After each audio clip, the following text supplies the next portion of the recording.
საღამო მშვიდობისა, თქვენ უყურებთ დღის მთავარ საინფორმაციო გამოშვებას. ახალ ამბებს მე გიორგი დოლიძე გაგაცნობ. დეკრეტული შვებულების დღეების რაოდენობა და ანაზღაურება იზრდება.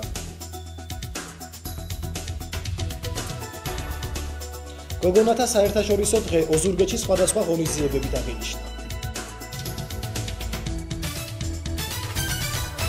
დეკრეტული შვებულების დღეების რაოდენობა და ანაზღაურება იზრდება. ინიცირებული კანონპროექტი საქართველოს პარლამენტში დამტკიცების შემთხვევაში 1 იანვრიდან ამოქმედდება. კანონპროექტი, რომლის ინიციატორი ჯანდაცვის კომიტეტია, დეკრეტული შვებულების დღეების რაოდენობისა და ანაზღაურების გაზრდას ითვალისწინებს. საქართველოს პარლამენტის მიერ პირველი მოსმენით განხილული კანონპროექტის თანახმად, დეკრეტული შვებულების ვადა 4-დან 6 თვემდე გაიზრდება, ხოლო ანაზღაურება 600-დან 1000 ლარამდე მოხდება. შრომის კოდექსში შესატანი ცვლილებების კანონპროექტი, რომელსაც დაჩქარებული წესით მალე კენს უყრიან, დადებით შეფასებას იწვევს, ვინაიდან ცვლილებების მიზეზი დედათა და ბავშვთა ჯანმრთელობის დაცვა და საერთაშორისო სტანდარტთან შესაბამისობაში მოსვლა. ძალიან სასიამოვნოა იმის გაგება, რომ მთავრობიდან განცხადა ესეთი რამ, რომ შემდეგი წლიდან დეკრეტული შვებულება 4-დან გაიზრდება 6 თვემდე და ასევე ანაზღაურებაც 600 ლარიდან 1000 ლარამდე. ყველას გაუხარდება ეს, რა თქმა უნდა, იმიტომ რომ თავის შვილთან უფრო მეტ დროს გაატარებს და ასევე იმ დანარჩენი 400 ლარითაც თავის პატარას უყიდეს ბევრ რაღაცებს, ხო? ძალიან კარგი იქნება მეორე ბავშვის გაჩენასაც თუ ასე იქნება ანაზღაურება. როგორც ახალგაზრდა იურისტთა ასოციაციის იურისტი აცხადებს, თუ რამდენად ეფექტური აღმოჩნდება აღნიშნული ცვლილება, ამაზე საუბარი ნაადრევია. თუმცა აღნიშნული კანონპროექტით შრომის კოდექსის ის მუხლი, რომელიც ანაზღაურების და დღეების რაოდენობის გაზრდას ეხება, არსებულთან შედარებით ეფექტური იქნება. რა თქმა უნდა, კანონს უყურადღებოდ არ დაუტოვებია საჯარო სამსახურში დასაქმებული პირებიც და ეს არ ეხება მარტო კერძო სექტორში დასაქმებულებს. საჯარო სამსახურის შესახებ კანონშიც შევიდა შესაბამისი ცვლილება, კერძოდ შვებულების ანაზღაურებადი შვებულების რაოდენობა გაიზრდება ასევე 183 დღემდე ნაცვლად 126 დღისა და გართულებული მშობიარობის ან ტყუპების შობის შემთხვევაში 200 კალენდარული დღე იქნება ნაცვლად 140 დღისა. რაც შეეხება კანონის ეფექტურობას, რა თქმა უნდა, წინ გადადგმული ნაბიჯია, რომ სახელმწიფო ზრუნავს, თქვათ, ქალების უფლებების მეტად დაცვაზე, მაგრამ რამდენად ეფექტური იქნება კანონი, ამას გვაჩვენებს რეალობა კანონის სამოქმედების შემდეგ. საქართველოს პარლამენტის მიერ ინიცირებული კანონპროექტის მხარდაჭერის შემთხვევაში მისი ამოქმედება 1 იანვრიდან იგეგმება. ჩვენ გვაქვს მუდმივი კონტაქტი დევნილებთან, აცხადებს პარლამენტის ადამიანის უფლებათა დაცვის კომიტეტის თავმჯდომარე. როგორც ეკა ბესელია განმარტავს, პრობლემის გადაწყვეტა დიპლომატიური, არა ძალისმიერი გზებით უნდა მოხდეს. ამისთვის კი ხელისუფლებამ საგარეო კუთხითაც ყველა ფორმატში გააკეთა განცხადება. რუსეთის საოკუპაციო ძალებმა დიდსა და დვანში ეგრეთ წოდებული საზღვრის გადმოწევის სამუშაოები დაახლოებით 1 თვეა რაც განაახლა. რუსი სამხედროები ადგილობრივ მოსახლეობას საზღვრის გადმოწევის გამო ოკუპირებული ტერიტორიებზე მოხვედრილი სასოფლო-სამეურნეო ნაკვეთები და საცხოვრებელი სახლების დატოვებას აიძულებენ.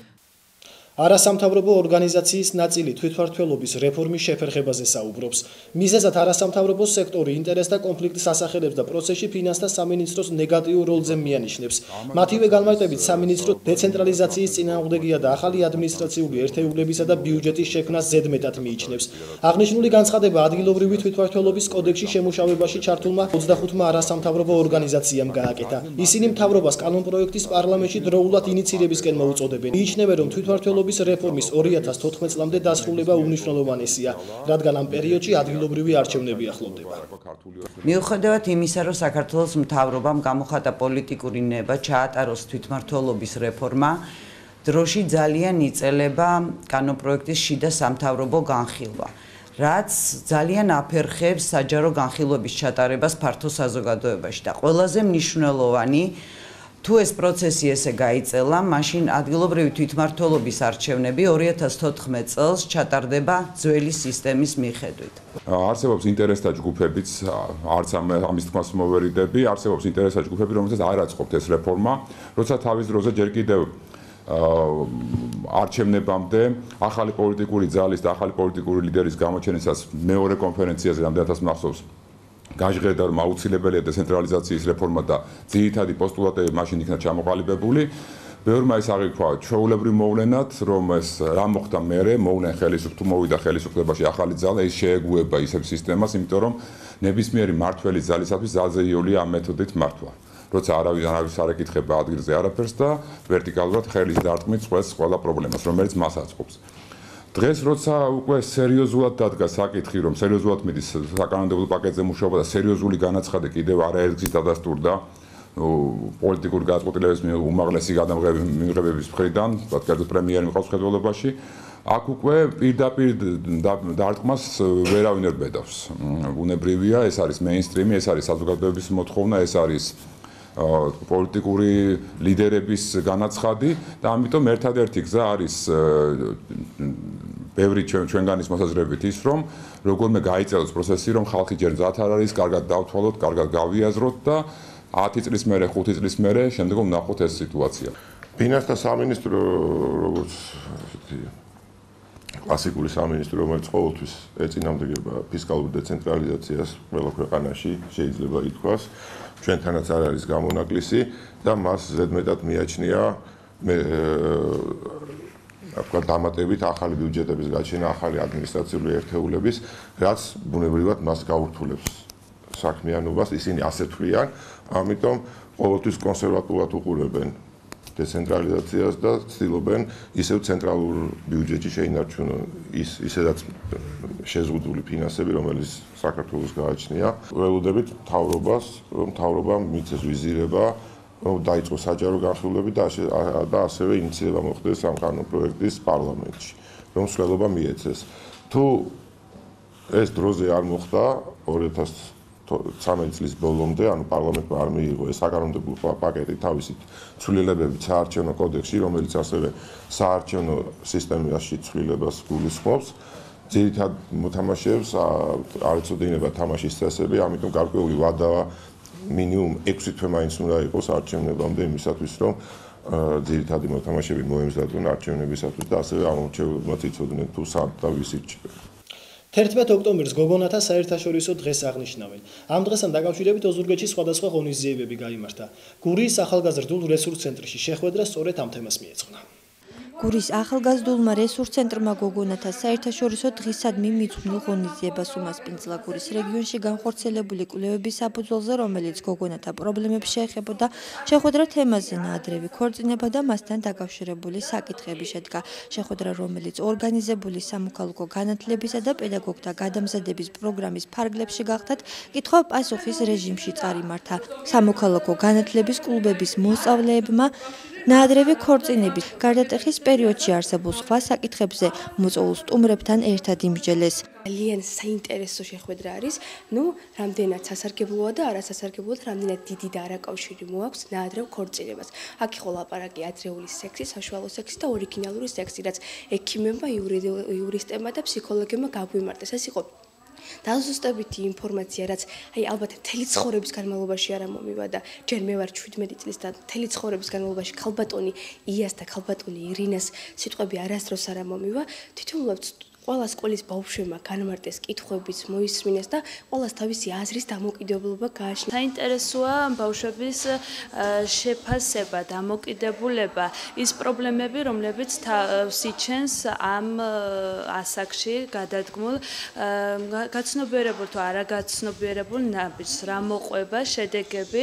ამიტომაც ხშირი, ძალიან კარგი შეხვედრა არის, ხშირი უნდა იყოს ასეთი შეხვედრები და მოვუწოდებ მშობლებს, მასწავლებლებს აქტიურად იყვნენ ჩაფლული ამ თემით და დაინტერესებულები. გოგონათა პრობლემები გამოვიკვლიეთ გურიის რეგიონის მასშტაბით და გამოიკვეთა ასეთი რაღაცა, მე პერიფრაზი მინდა მოვიყვანო ერთ-ერთი გოგონას წერილიდან, რომ გოგონებსო განსაკუთრებითო გარდატეხის ასაკში გვიჩნდებაო პრობლემებიო და ეს მზარდი ინტერესები გვაქვს რაღაცეების მიმართ, ეს რაღაცეები ბჭყალებში იყო ესე აღნიშნული და ვერავისო ვერ ვეკითხებითო და არ გვაქვსო ეს ინფორმაცია და ეს მიქმნის დისკომფორტსო და ამიტომ გადავწყვეტეთ მოგვეწვია საზოგადოების სხვადასხვა წარმომადგენლები, ექიმი, ფსიქოლოგი, სოციალური მუშაკი, იურისტი, ჟურნალისტი, მოკლედ ძალიან ესეთი ფართო სპექტრი შეიკრიბა და ჩემი მიზანი როგორც ორგანიზატორის არის ის, რომ აქ მყოფმა მოსწავლეებმა, გოგონებმა წაიღონ პატარა რჩევები, რომელსაც თავიანთ თანატოლებს გაუზიარებენ და სწორი რჩევები ადრეულ ასაკში ქორწინებასთან დაკავშირებით. სამოქალაქო განათლებისა და პედაგოგთა გადამზადების პროგრამა მიზნად სამოქალაქო განათლების სასკოლო პროგრამის ხარისხის გაუმჯობესებას და ახალგაზრდების გააქტიურებას ისახავს. გოგონათა საერთაშორისო დღეს ახალგაზრდა პედაგოგთა კავშირი აქციით გამოეხმაურა. ახალგაზრდა პედაგოგთა კავშირის ბაზაზე არსებული ახალგაზრდული ცენტრის ინიციატივით სათემო აქცია გოგონათა საერთაშორისო დღე ჩატარდა. აქციაში მონაწილეობას სხვადასხვა თემის ახალგაზრდები, რელიგიური და ეთნიკური უმცირესობები, ექიმები და მასმედიის წარმომადგენლები ღებულობდნენ. შეხვედრის მიზანი იმ გოგონათა უფლებების დაცვა იყო, რომლებიც დისკრიმინირებულნი არიან. აქციაზე ფოტოებისა და ვიდეო რგოლის მეშვეობით ნაჩვენები იქნა საზოგადოების დამოკიდებულებას საკითხთან მიმართებაში. შეხვედრის დასასრულს გაიმართა დისკუსია. ძალიან მომეწონა მით უმეტეს ეს დღე, როცა გოგოების უფლებებზე იყო საუბარი. ჩემი აზრით მე თუ მკითხავთ, აი საერთოდ უნდა შეწყდეს ამ გოგოების ადრე გათხოვებაზე რაც არის რა, არ უნდა იყოს შეზღუდული გოგოები, სწავლით, თუნდაც იყოს ცხოვრებისეული გამოცდები დილებით და ასე შემდეგ და ძალიან ბევრი შემთხვევებია, როცა გოგო გამოდის მე-9 კლასიდან და აღარ აგრძელებს სწავლას. ადრე არ თხოვდება. ესეთი შემთხვევები ახლა არ არის ადრე გათხოვება და რაღაცა, მაგრამ სწავლას ვერ აგრძელებენ და ჩემი აზრით ყველაფერი უნდა გაკეთდეს იმისათვის, რომ გოგო მისწავლოს ბოლომდე. დაისვა ძალიან ბევრი კითხვა მოზარდებისგან, თუ რატო ჩნდება ერთგვარი პრობლემები, იგივე უფლებების დაცვასთან, დაუცველობასთან დაკავშირებით, იგივე ძალადობის ფაქტორთან დაკავშირებით, მაგრამ ყველაზე ძირითადი და ყველაზე მნიშვნელოვანი იყო ის, რომ თავადვე მიაგნეს იმ პასუხებს, რაც ზუსტად იმ სწორი მიდგომების შედეგად შეიძლება გამოსწორდეს და როგორც საზოგადოებაში არსებულ სტიგმას და არასწორ მიდგომებს ამ საკითხისადმი, ასევე ამ პრობლემის მოგვარების რეალურ გზებზე იყო საუბარი. დღევანდელი დღის მიზანი იყო, რომ უფრო თვალსაჩინო გამხდარიყო გოგონათა უფლებების დარღვევა, გვეპოვნა ის პრევენციული გზები, რომელთაც შეიძლება ამ რიგი პრობლემების მოგვარება და უფრო მეტად დაცული იყოს გოგონათა უფლებები დღესდღეობით საქართველოში. გოგონათა საერთაშორისო დღე პირველად 2012 წლის 11 ოქტომბერს მსოფლიო მასშტაბით აღინიშნა. როგორი ამინდი იქნება უქმე დღეებში გურიის რეგიონში, ამის შესახებ ჩემი კოლეგა ნათია მუქერია მოგითხრობთ. მოგესალმებით, ალბათ დამეთანხმებით, რომ დადგა შემოდგომა, ვინაიდან ჩვენს ქალაქს შემოეპარა ლამაზი ფერები, სინოპტიკოსები უახლოეს დღეებში ვარაუდობენ თბილ და მზიან ამინდებს. წინ გამოსასვლელი დღეებია, ასე რომ გთავაზობთ რეგიონში მოსალოდ ამინდის პროგნოზს. ოზურგეთში თვალსაჩინო ნავარაუდები არის უმეტესად მზიანი ამინდი, ჰაერის მინიმალური და მაქსიმალური ტემპერატურა იქნება 19-22 გრადუსი, იქროლებს ცვალებადი მიმართულების ქარი. ლანჩხუთში დღესღამით მინიმალური ტემპერატურა დაფიქსირდება 20 გრადუსი, ხვალსაჩინო კი ნავარაუდები არის მზიანი ამინდს, ჰაერის მინიმალური და მაქსიმალური ტემპერატურა კი დაფიქსირდება 18-24 გრადუსი და იქროლებს აღმოსავლეთის მიმართულების ქარი. რაც შეეხება ჩოხატაურს, დღეს მინიმალური ტემპერატურა აქ დაფიქსირდება 21 გრადუსი, შაბათ იქნება ასევე მზიანი.